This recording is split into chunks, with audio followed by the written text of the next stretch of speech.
Here we are. Book launch day. Hope Realized is officially out and live, and I am here to answer your questions.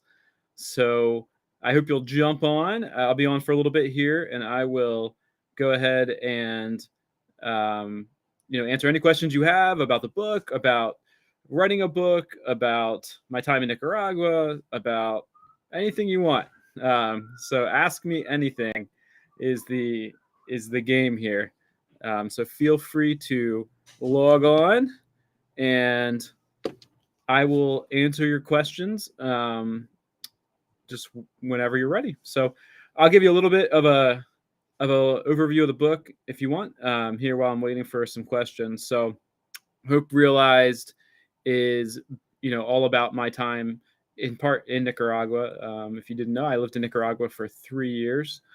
As kind of a reluctant missionary in a sense, never planned to live in Nicaragua, but that is what I ended up doing. And so lived in Nicaragua for 3 years, have a background in business and finance, and really felt like, God was calling me to use my gifts in Nicaragua, and I learned a lot while I was there.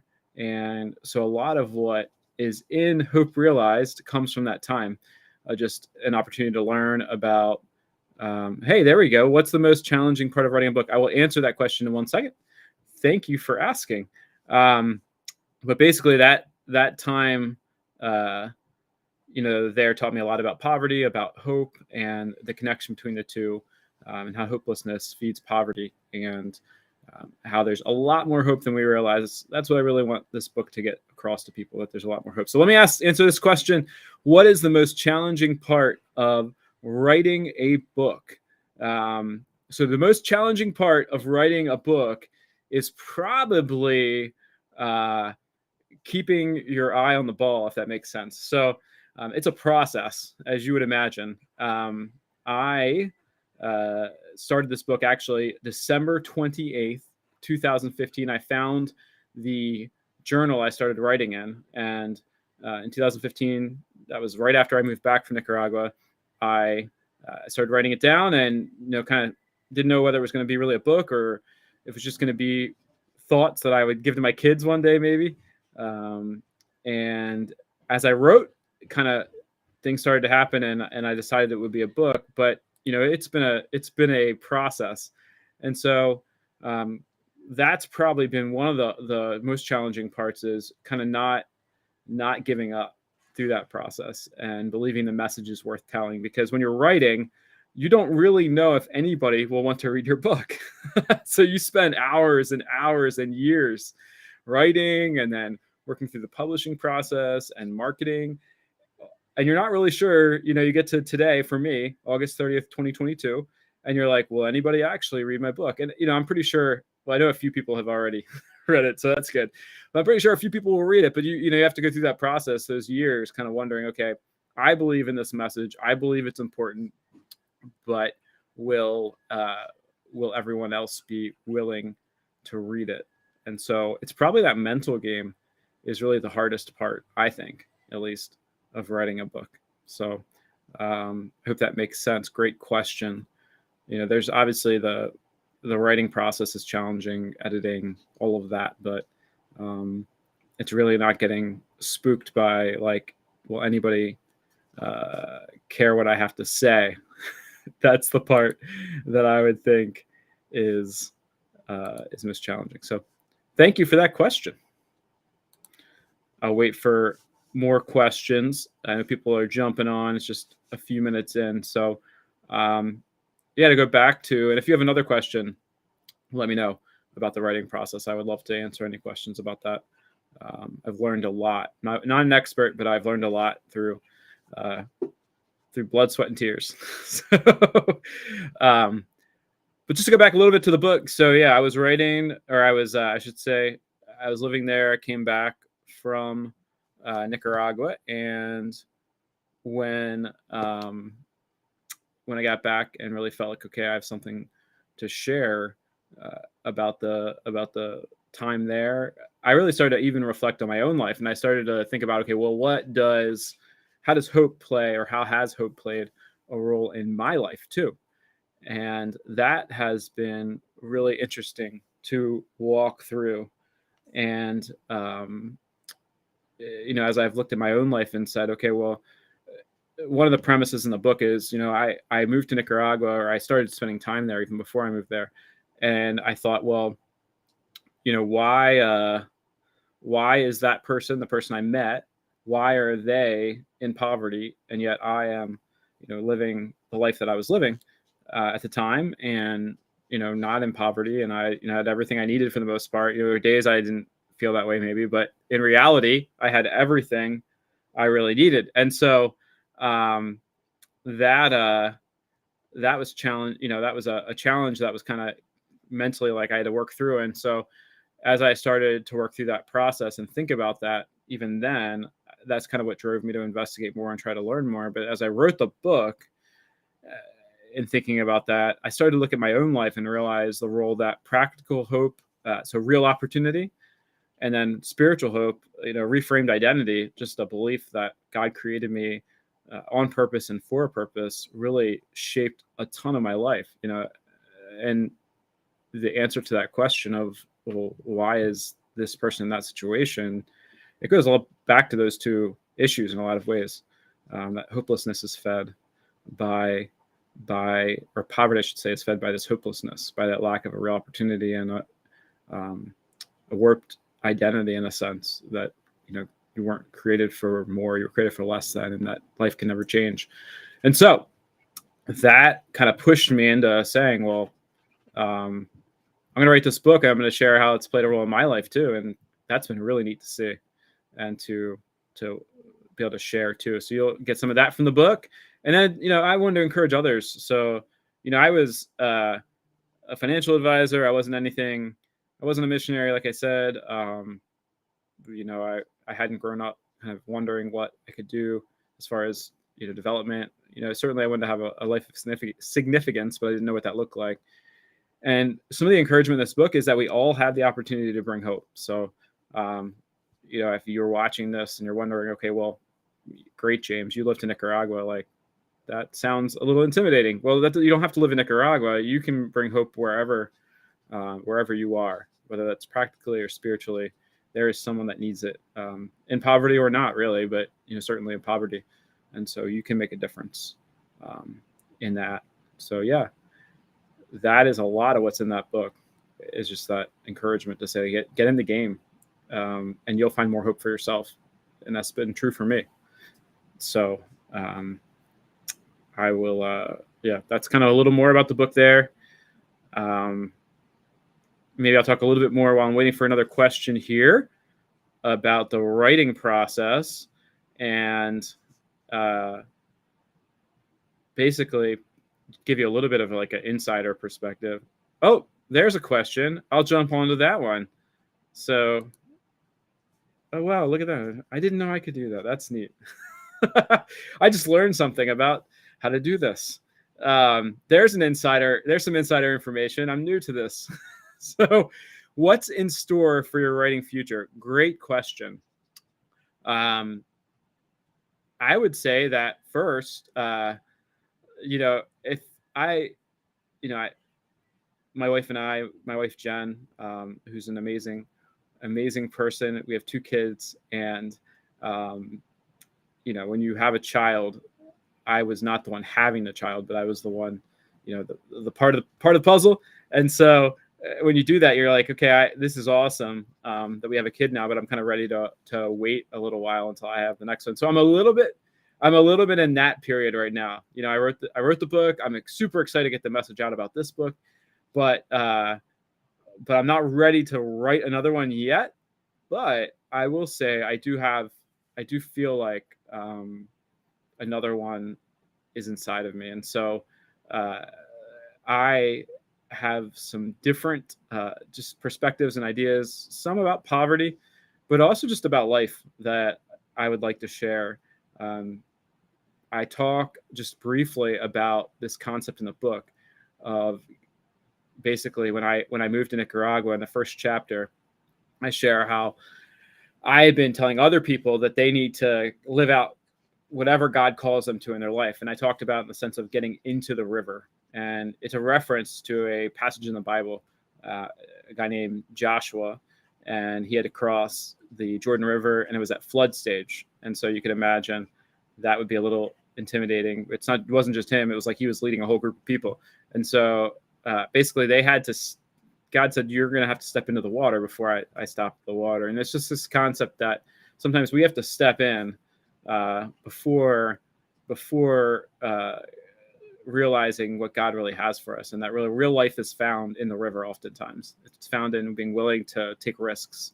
And so I believe that'll be probably the next one when I write, but it's interesting. I don't know what might come up in the meantime, but I will probably start writing again at some point here. And, I do plan to publish another book here at some point. So, and maybe more about Nicaragua, or more about just the power of hope to make an impact in poverty as well.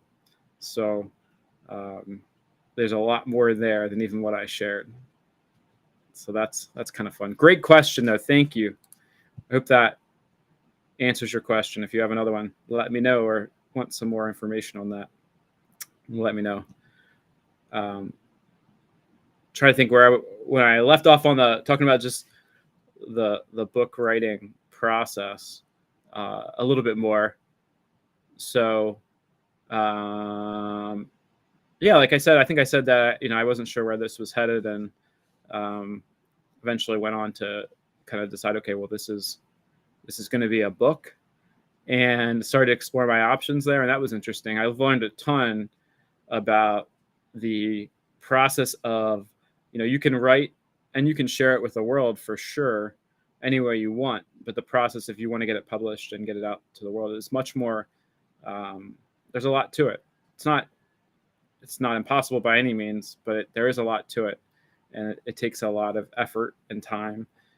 And again, kind of going back to that need for a belief in what you're writing, it is a process. But the cool thing is, I would encourage you, if you're like, hey, I want to write, that anyone can do it. I was not, a natural born writer, or, no one had offered me a huge contract to write a book.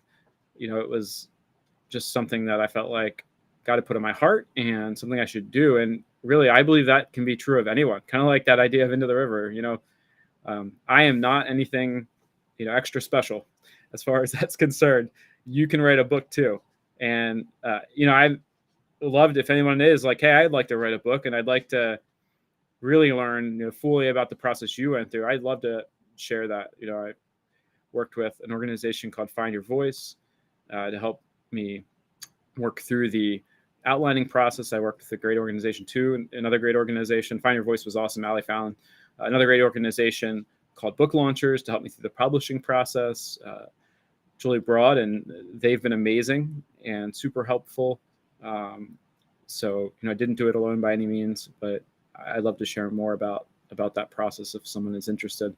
Another thing I'll tell you, some more information. So you see my little plant here. I don't have any information about that, but this is my book, and I'm pointing right now to a volcano. And I'll tell you a couple quick things about the volcano. So that's a volcano in Nicaragua. It's actually on one of the largest freshwater islands in the world. And a freshwater island is what maybe you'd expect. It's an island in a large freshwater lake. And so it's formed by two volcanoes. This one in particular, it's called Ometepe, and that is La Concepcion, which is the name of that volcano. And it's pretty amazing, actually. You look over this lake and there's these two volcanoes that form it. I've been there. It's quite amazing. And so that is in part why it's on the book cover, is that it's from Nicaragua. But I'll tell you another quick insider piece of information. The volcano is something I talk about when I talk about hope. I talk about how oftentimes we look at a volcano and we think it's powerful. Maybe you built one in science class when you were a kid and you thought, hey, that was really neat. And you put the baking soda in, the vinegar, and it exploded. And you're like, wow, that was awesome. That was powerful. And then you watch a TV show, whatever, it's amazing.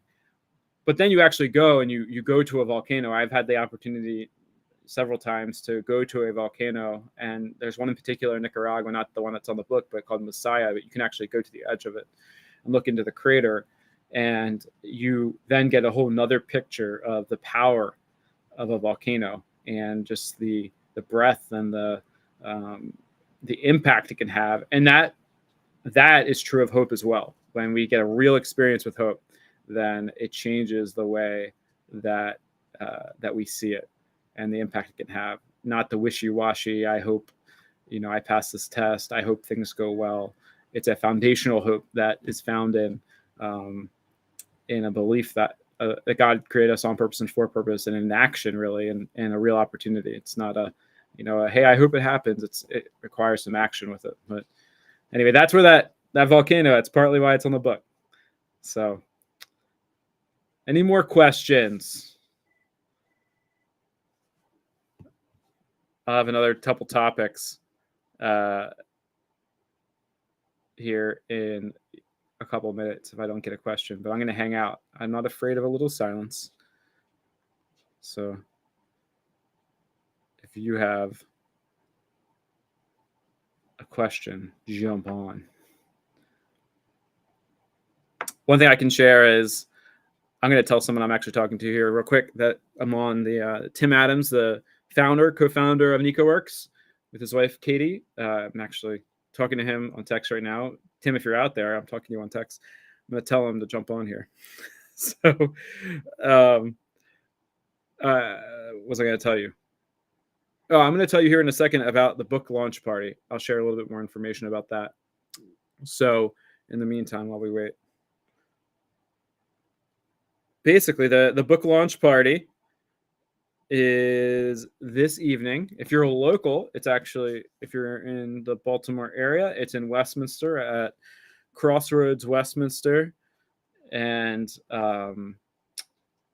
you could certainly join us there. And there's an invite out there on basically every channel there is. But I'll tell you, there's also a live stream option. So if you're not local or you just can't make it, you can live stream the book launch. And if you haven't been to a book launch, they're pretty cool. But I'm going to be doing a panel discussion with some great people that do work in impoverished areas with people that are impacted by poverty. And I think they're going to have some great answers and great insight into kind of some of the topics on the book. That'll be awesome. I'm going to do a reading from the book. So a couple readings from a couple excerpts of the book, which will be really, really fun too. There's going to be some Q&A. So another opportunity to ask some questions to me, both virtually and live. So it'll be moderated. You'll be able to ask a question even if you are not in the room. So that's fun. And there will be a few special guests. So I'll tell you that there'll be a few special guests that'll be jumping on too, that I haven't shared much about. So kind of coordinating that. That'll be fun as well. And if you're going to be local, I'll be doing some book signings and things of that sort too. There'll be cake. So if you're like, I don't know about this book, there's going to be cake. And if you're anything like me, you love cake. So I love cake. Okay, another question.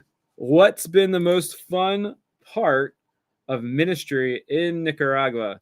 That is a great question. I mean, there's lots of fun parts about Nicaragua. If you haven't been there, it's a beautiful country. Just beautiful in so many ways. It's called the land of lakes and volcanoes for good reason. There's lots of lakes and lots of volcanoes, and incredible food and incredible beaches, a lot of neat stuff. But I would say the most fun part of ministry in Nicaragua is building relationships. So building relationships with the people I work with there. So the NicoWorks staff, even people in the US that I continue to work with through NicoWorks, people like Tim Adams and Steph Albright and Katie Adams and Cal Covert, and the list goes on. That has been super fun. And then building relationships with our staff, Josh Jensky, Andrew Genski. I could keep going. The bike shop folks, the staff that works at Frutivera, and then people like Maria Jose and Pastor Josue, people that I've gotten to know and that have had huge impacts on my life, that have changed the way I see the world. And so watching, being a part of their lives, and then in cases, a lot of cases, seeing change happen. It's messy business, working, trying to bring hope to people, really in any situation, but certainly when there's, a lot of hopelessness involved and a lot of challenge. But the moments you get to see change happen, when you see hope break through and people kind of take hold of that is a ton of fun. Getting to watch people get a reframed identity and watch baptism. It's different stuff, just amazing things like that. I'll tell you another thing that was really fun. That's a less, I don't know. It's kind of more like surface level, but I had a 1994 FJ70 Land Cruiser, which is a Jeep style Land Cruiser that had zebra stripes, called the Zeeb. And I had so much fun driving that around. It had no air conditioning. It was very basic. My friend Alexei, who worked with me there in Nicaragua for a good amount of the time I was there, he helped me get it and kind of said, hey, you want to get a vehicle like this because it's easy to repair. It can go anywhere. And it was true in both cases. It needed repairs every once in a while, but it could go anywhere and it was pretty easy to repair. And I had the opportunity to take it to some remote villages, Avianas, which is, when you read the book, you'll see that's where Roher, who will be on the panel tonight, he's from, and he works there with Just One Opportunity. I've had the opportunity to take it off road there. Literally takes a couple hours to go, like 10 kilometers or less. And just to get to do some off-roading like that and drive that thing around is a ton of fun. It's a fun vehicle that I miss a ton. We ended up having to sell it eventually. Just was its time to move on to different pastures. 1994, it's got a couple years on it, so it was kind of out of its service time for us because we had to drive all the time. So I ended up having to sell it after I had moved back. But anyway, that was a lot of fun.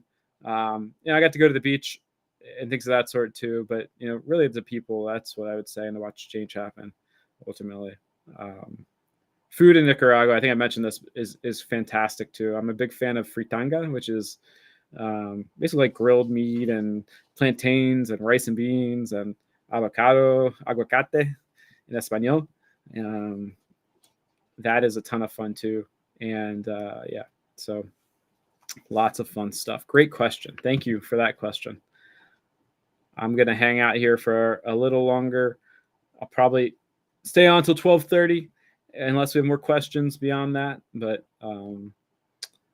yeah, I'll tell you while we're waiting for another question here that the book, obviously is available. So you can get it now. You can get it Barnes & Noble, Amazon, anywhere you want. And I'll mention now, and I'll send it out here shortly too on all the social channels, that you can still get the pre-order bonuses. I extended that to today. So if you ordered in celebration of launch day, you can still receive the pre-order bonuses. And you say, what are the pre-order bonuses? Well, there's a readers and discussion guide that you'll get, early access to that. You will get a cool video that I created in conjunction with Justin Combs. We made this video. Basically, it's All in Hope, talking about why All in Hope is important and what it really is. You'll get a group of hope notes. So basically, these are postable images, even printable if you wanted to, images that have hopeful messages on them and some neat pictures that are actually from Nicaragua, which is pretty cool. They're not stock photos; they're legit pictures taken in Nicaragua, which is neat.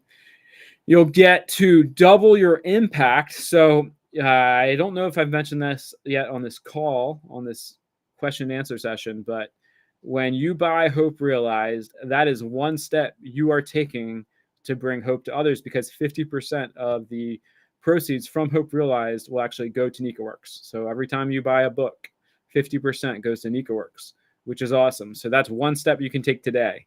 to bring hope to others is to buy a book. And you can actually that's a quick investment in the life of someone else in Nicaragua. But during the book launch, or the pre-order period, I should say, that 50% is being matched. So basically 100% of the proceeds, 100% of the royalties from the book, the value of 100% of the royalties at least, is getting given to make an impact in Nicaragua and beyond, to people that need hope. And so that is a really cool opportunity, I think. And you don't even only get to learn about how you can make a difference and about poverty and hope, but you actually get to just make an impact by buying the book. So that hopefully is another way that you can get excited about the book. I'm really excited to share it with you. So let's see.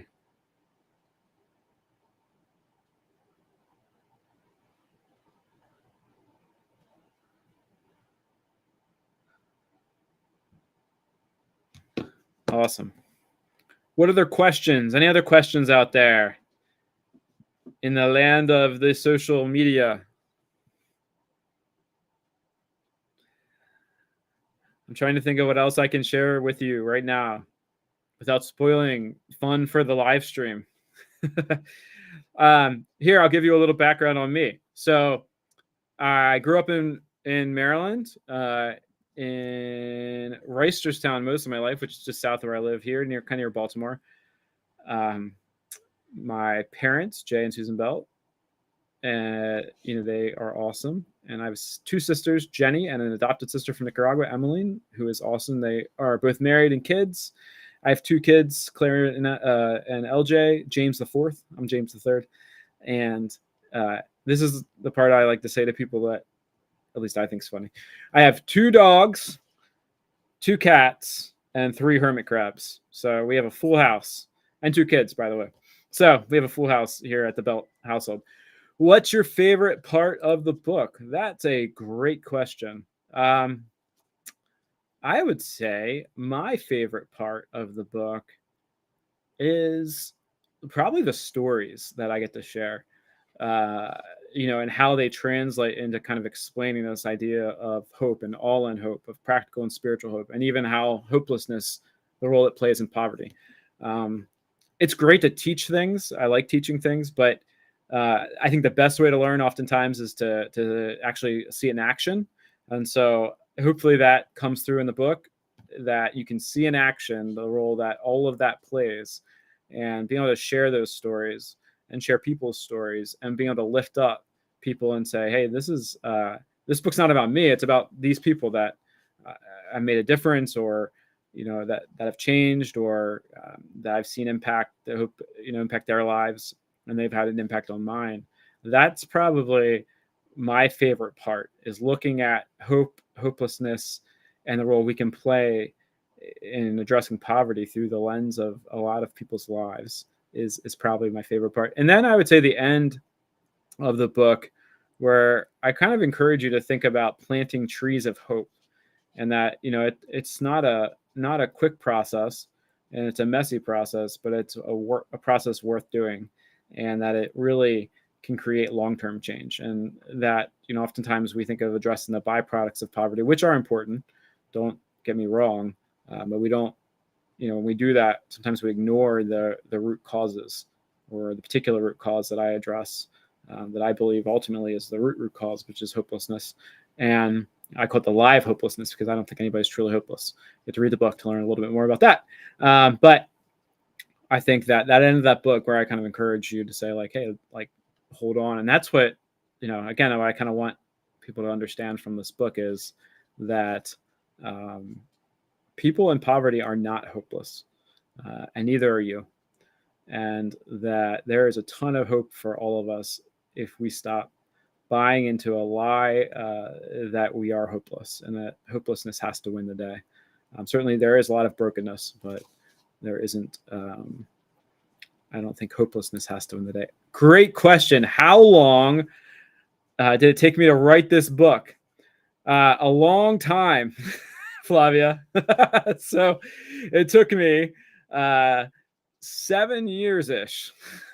So, I mean, that kind of on and off. So I would say I started writing in 2015, December 28th, 2015, kind of as I came back from Nicaragua and said, okay, yeah, it's pretty funny that I started writing it down and just kind of, I have a full-time job. So I would do it when I had time, and writing, kind of not 100% sure I was going to make it into a real book, published book, but writing it down and doing that. And then my daughter was born in 2016. And that, of course, took a little more time off my plate there. And then my son was born in 2018. That helped too. And so I got through, I think, the first draft per se, the first kind of writing of what I had written down, which is about 33,000 words, I think, somewhere around there, in probably like 2.5 years or so. It shouldn't take you that long, maybe, but just to be honest, that's what it took. And then I started editing it from there and going through the editing process and kind of rewriting some stuff myself. And in 2020, I kind of came to the conclusion that this is great, but I need someone else. I actually let a couple other people read it too, kind of in that time. So in 2019 to 20, and they gave me some pointers. But I decided I really need to find someone to help me figure out how to form this into something that people would say engaged with and want to read. And so in 2020, I started working at, I mentioned the name Ali Fallon and her organization Find Your Voice, and they helped me outline the book and work through that process. And so from basically 2020, fall 2020, so almost 2 years ago exactly, until now, I have been in that like full book writing, publishing process. So 7 years, but more in the like, hey, this is definitely going to be a published book since fall of 2020. And so I basically, I wrote another 20,000 words from probably fall of 2020 until now, and rewrote some. I've written like the book 3 or 4 times. And you start, I'll tell you one more thing. The challenging part, somebody asked me that, or something else about the book writing process. So you hear people say you're gonna, write the book 3 or 4 times before you actually get to publish, and you're like, that seems crazy. Like, it takes it out of you. If you're a runner, I'm a runner. I've ran a couple marathons, and you're like, they compare it to running a marathon, and you're thinking, I'm gonna run 3 or 4 marathons like this, and it just doesn't. It's almost one of those things where you're like, I don't really get it. But then you do it and you're like, oh, I guess that's how it works. Like, you really do write the book 3 or 4 times, and it's easier every time. In some senses, it's harder in different ways. So there's less words, but you have to kind of pick your words. And so, if you're anything like me, you think a lot of what you have to write, when you're writing a book, at least, is important. And then you write, you have to pick, okay, which words are really important. So you have to ask other people to help you figure that out. Because sometimes you're like, well, that seems important to me. And they're like, yeah, it's important, but maybe you don't need it in this book. That's the next book. That's it. If you're going to be a writer, a lot of times you'll find, okay, I edited that out, but I might use that again. So maybe that's for the next book. So there you go. Thanks for the question, Flavia. So Flavia is actually, she is on the NicaWorks staff. So she's awesome. She's Josh Shensky's wife. They are great friends. Corbin Ferguson, could you describe a time in your ministry when you were discouraged and how you pushed through it? It could also be about the book writing process. Goodness gracious. Yes, I could. Many, many, many, many, many times. And so, I'm trying to pick one. I'll talk about ministry first. When I first moved to Nicaragua, I got there and I came. If you read the book, I talk about a story about a coffee farm. And that was in 2009. I had the chance to go out to a coffee farm in kind of the center part, just outside of Boaco, which is in the mountains in Nicaragua. And I was out there and I met some coffee farmers, and I was a bit naive, to be honest. And I talked to the coffee farmers, and they explained to me that 50% they could grow, X amount of coffee, but they were only able to sell 50%, and they really needed a bulk buyer to be able to sell the rest. And so I in my naivete, decided that I could figure out how to sell the rest of it to Starbucks. Well, let me tell you, you'll have to read the book for the whole story, but I was not able to do that. And so when I felt the call to move to Nicaragua, I decided I was going to go down without any preconceived ideas of what it would look like to do ministry. I had a general idea. NicoWorks already had some stuff going on that I was going to help manage and work through and build a staff and all of that. But I kind of went down with the decision that I wasn't going to say, this is how you solve poverty, which, one, you want to point on solving problems as big as poverty or making an impact on someone's life. Don't go in with preconceived ideas of what it's going to look like, because you're liable to miss a lot and you're probably going to be disappointed. And so I went down and kind of said, well, God, you're going to show me. I'm going to pay attention. I'm going to listen to people. I'm going to talk to people. I'm going to try to understand people. They have a ton to tell me and teach me. And so I went down with that attitude.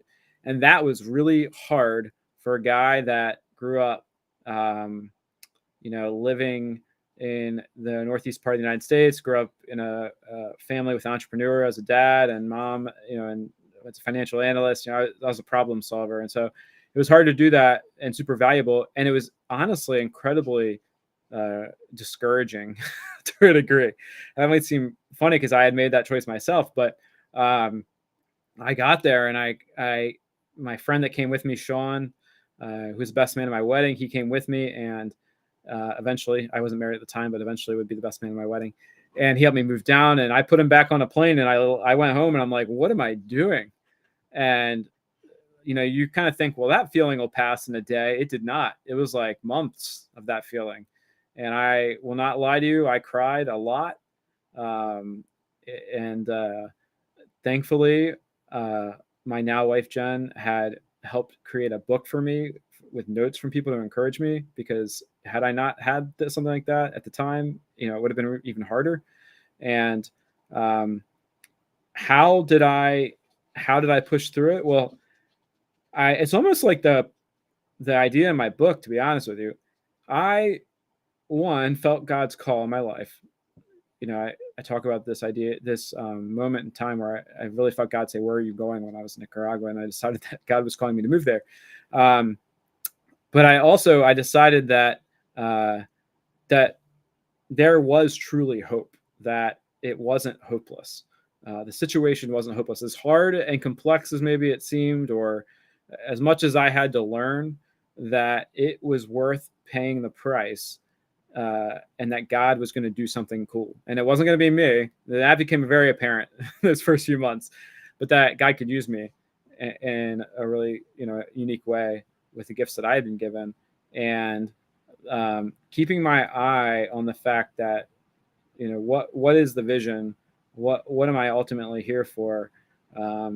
Allowed me to get through the times when I just kind of felt like I don't really understand what I'm doing here or how I can even make a difference. And let me tell you, that wasn't the only time. That was just the first of many, many, many times.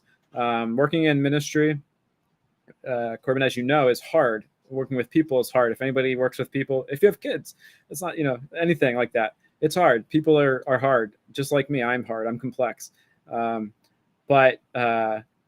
So, there are many more times where something seemed to be going really well, and then boom, something happened, and what seemed to be going well collapsed, and it was kind of like back to ground zero, and resources were gone, and I could go into it, but you kind of have to say, okay, well, did God put me here for a reason, and do I believe that there truly is hope for the situation? And I'll say one more thing. I know I'm kind of thinking as I talk, is that it's also kind of knowing that it's going to be messy. Like, it's going to be hard. You can't kind of go in and just say like, hey, it's going to go swimmingly. I've been there, but it's going to be messy and hard. And that understanding helped too, that you have to be willing to be in for the long haul. I quote this Greek proverb in the book that says more or less, societies grow great when people are willing to plant trees under which shade they know they'll never sit, And it's kind of like that. Like I'm willing to plant trees and trust God with the trees and say, I don't know whether I'll see the end, but I believe it's worth it. And so that is part of it. So I believe in the mission and the vision.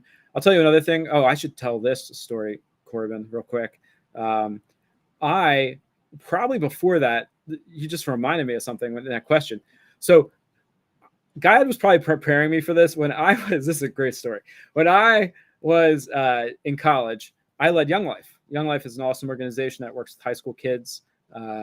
Their whole idea is to go where the kids are, and to tell them about, the hope found in Jesus. And that's what I was doing. And I was actually at my old high school, Franklin High School in Reisterstown, Maryland. Shout out to Franklin High School. And when I was there at Franklin, or when I was a Young Life leader, I should say, there at Franklin, we had a lot of ups and downs with people, with kids.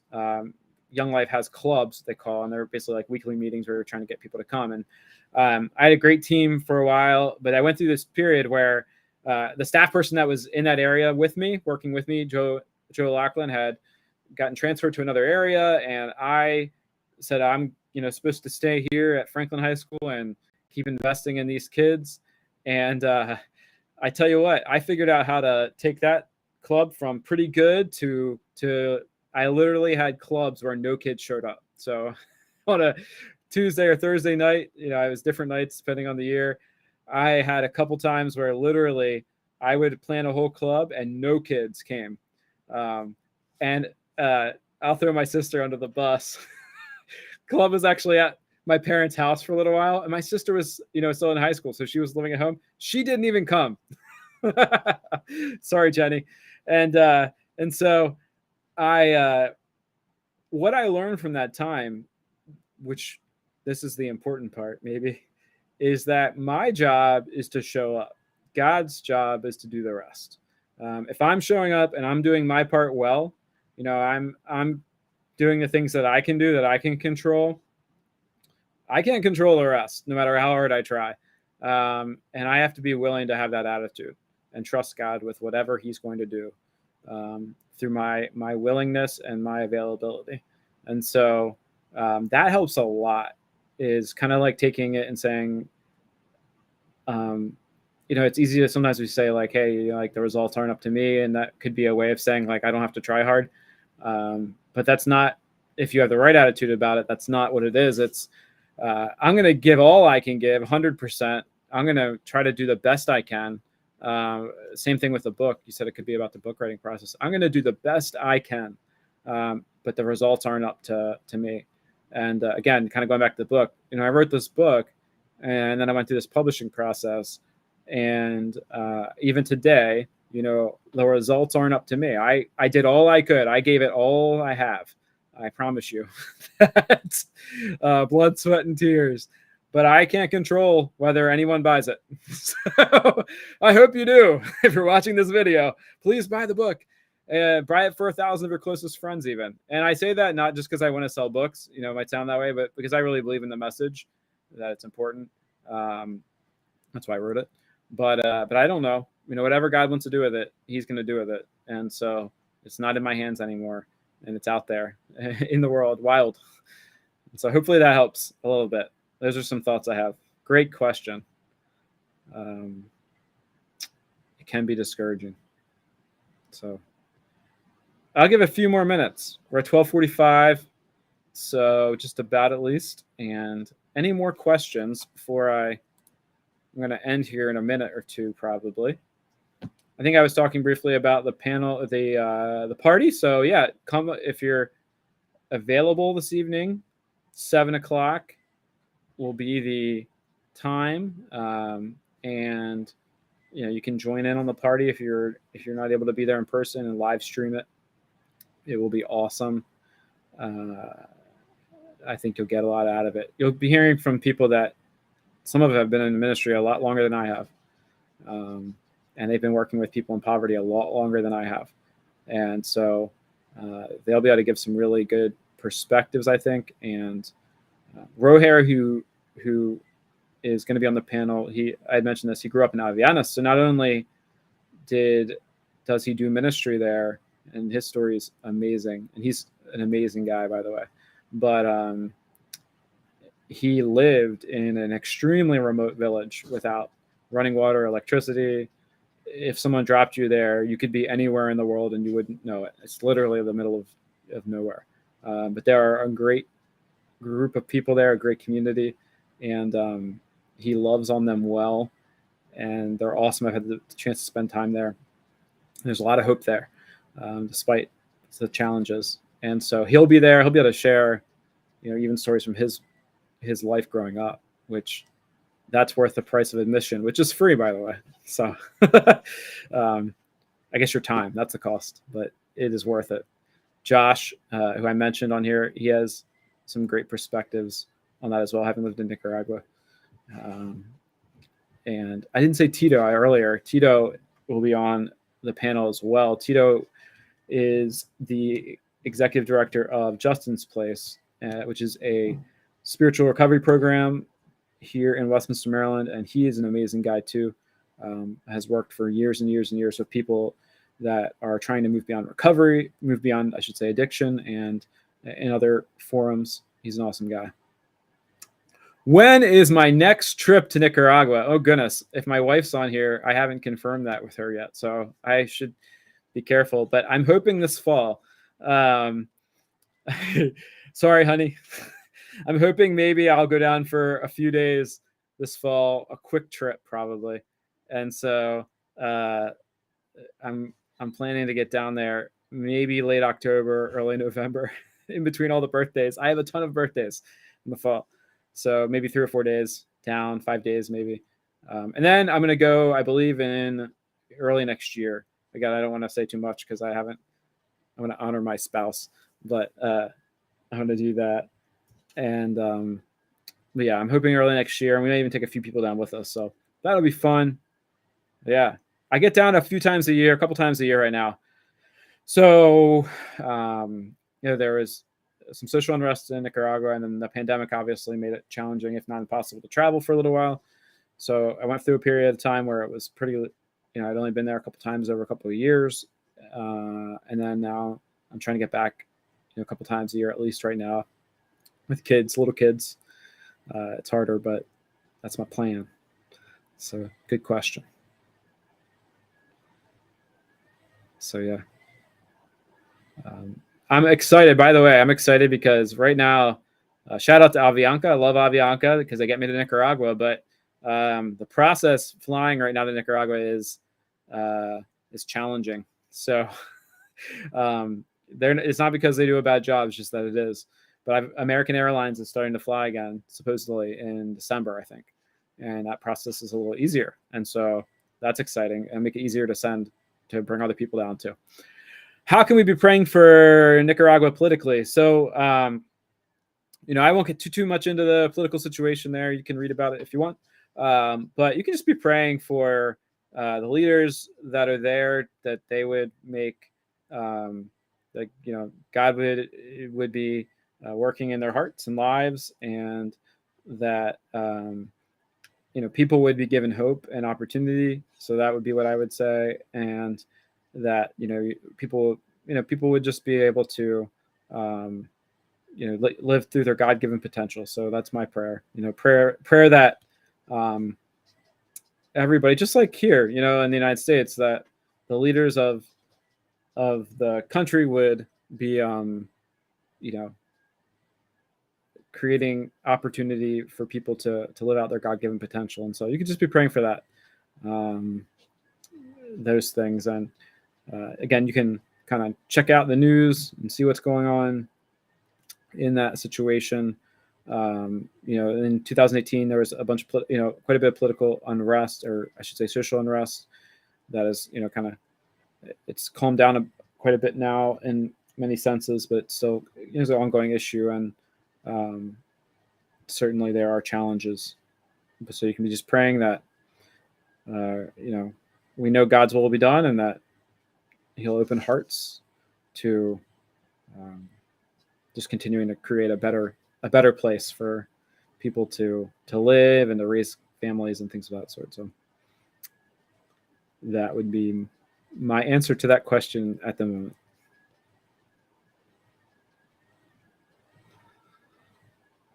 I think everyone, all leaders need prayer, no matter how we, feel about a particular person. I don't want to go down a political road or anything of that sort, but certainly that's an important thing.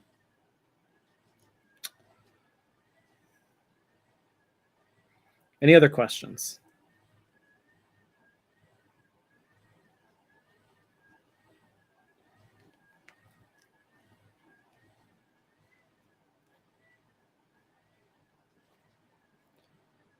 I'll give another minute for questions. I was trying to think of anything else interesting quickly I could share with you.